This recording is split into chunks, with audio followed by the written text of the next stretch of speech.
गरुड़ जी बोले, हे केशव, आप दशगात्र की विधि के संबंध में बताइए।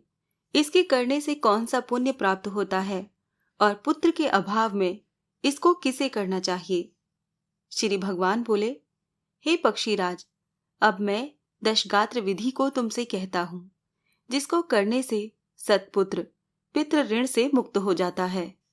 पिता के मरने पर पुत्र को शोक का परित्याग करके धैर्य धारण कर सात्विक भाव से समन्वित होकर पिता का पिंडदान आदि कर्म करना चाहिए। उसे अश्रुपात नहीं करना चाहिए, क्योंकि बांधवों के द्वारा किए गए अश्रुपात और श्लेष्मपात को विवश होकर पिता रूपी प्रेत पान करता है। इसीलिए इस समय निरर्थक शोक करके रोना नहीं चाहिए। यदि मनुष्य हजारों वर्ष रात दिन शोक करता रहे तो भी मृत प्राणी कहीं भी दिखाई नहीं पड़ सकता। जिसकी उत्पत्ति हुई है उसकी मृत्यु सुनिश्चित है, और जिसकी मृत्यु हुई है उसका जन्म भी निश्चित है। इसीलिए बुद्धिमान को इस अवश्याम भी जन्म मृत्यु के विषय में शोक नहीं करना चाहिए।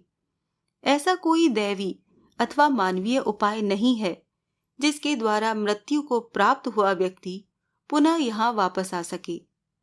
अवश्याम भी भावों का प्रतिकार यदि संभव होता तो नल, राम और युधिष्ठिर महाराज आदि दुख न प्राप्त करते। इस जगत में सदा के लिए किसी का किसी भी व्यक्ति के साथ रहना संभव नहीं है।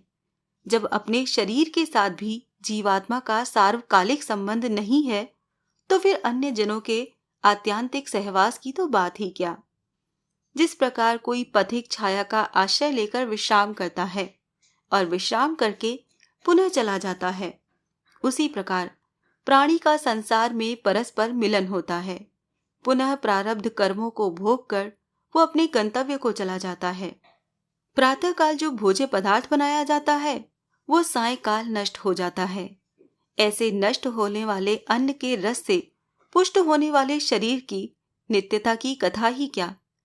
पितृ मरण से होने वाले दुख के लिए ये विचार औषध स्वरूप है। अतः इसका संयम चिंतन करके अज्ञान से होने वाले शोक का परित्याग कर पुत्र को अपने पिता की क्रिया करनी चाहिए। पुत्र के अभाव में पत्नी को और पत्नी के अभाव में सहोदर भाई को और सहोदर भाई के अभाव में ब्राह्मण की क्रिया उसके शिष्य को अथवा किसी सपिंडी व्यक्ति को करनी चाहिए।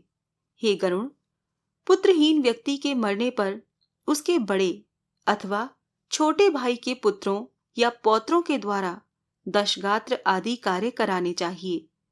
एक पिता से उत्पन्न होने वाले भाइयों में यदि एक भी पुत्रवान हो तो उसी पुत्र से सभी भाई पुत्रवान हो जाते हैं, ऐसा मनु जी ने कहा है। यदि एक पुरुष की बहुत सी पत्नियों में कोई एक पुत्रवती हो जाए तो उस एक ही पुत्र से वो सभी पुत्रवती हो जाती हैं। सभी भाई पुत्रहीन हो तो उनका मित्र पिंडदान करे, अथवा सभी के अभाव में पुरोहित को ही क्रिया करनी चाहिए। क्रिया का लोप नहीं करना चाहिए। यदि कोई स्त्री अथवा पुरुष अपने इष्ट मित्र की औधर्व दैहिक क्रिया करता है तो अनाथ प्रेत का संस्कार करने से उसे कोटि यज्ञ का फल प्राप्त होता है। हे खग, पिता का दशगात्र आदि कर्म पुत्र को करना चाहिए, किंतु यदि ज्येष्ठ पुत्र की मृत्यु हो जाए तो अति स्नेह होने पर भी पिता उसकी दशगात्र आदि क्रिया न करे। बहुत से पुत्रों के रहने पर भी दशगात्र, सपिंडन तथा अन्य षोडश श्राद्ध एक ही पुत्र को करना चाहिए। पैतृक संपत्ति का बंटवारा हो जाने पर भी दशगात्र, सपिंडन और षोडश श्राद्ध एक को ही करना चाहिए, किंतु सांवत्सरिक आदि श्राद्धों को विभक्त पुत्र पृथक पृथक करें। इसीलिए ज्येष्ठ पुत्र को एक समय भोजन, भूमि पर शयन तथा ब्रह्मचर्य धारण करके पवित्र होकर भक्ति भाव से दशगात्र और श्राद्ध विधान करने चाहिए। पृथ्वी की 7 बार परिक्रमा करने से जो फल प्राप्त होता है वही फल पिता माता की क्रिया करके पुत्र प्राप्त करता है। दशगात्र से लेकर वार्षिक श्राद्ध पर्यंत पिता की श्राद्ध क्रिया करने वाला पुत्र गया श्राद्ध का फल प्राप्त करता है।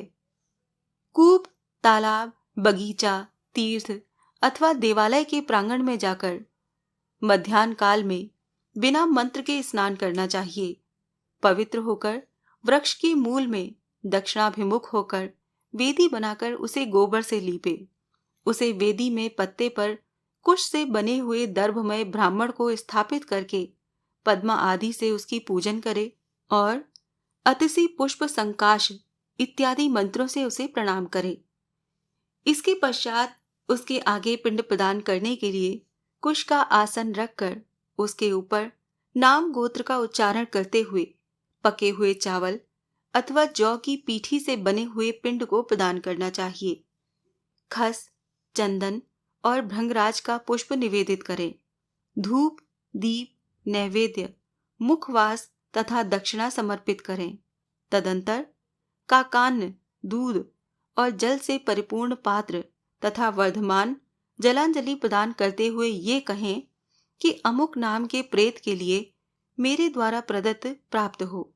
अन्न, वस्त्र, जल, द्रव्य अथवा अन्य जो भी वस्तु प्रेत शब्द का उच्चारण करके मृत व्यक्ति को दी जाती है, उससे उसे अनंत फल प्राप्त होता है, अक्षय तृप्ति प्राप्त होती है।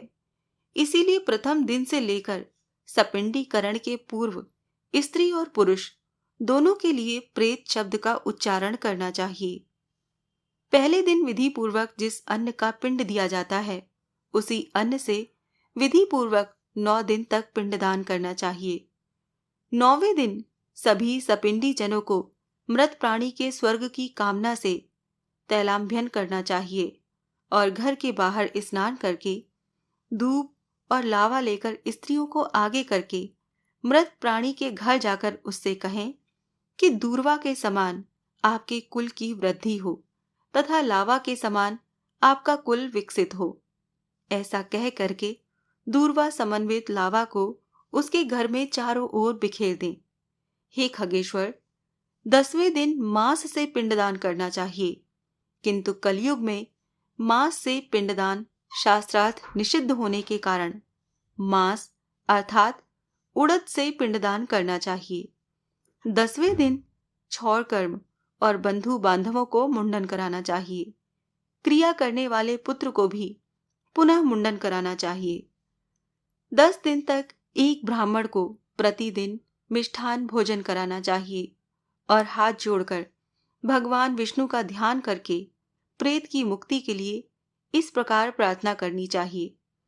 अतिशि के फूल के समान कांति वाले पीत वस्त्र धारण करने वाले अच्युत भगवान गोविंद को जो प्रणाम करते हैं, उन्हें कोई भय नहीं होता।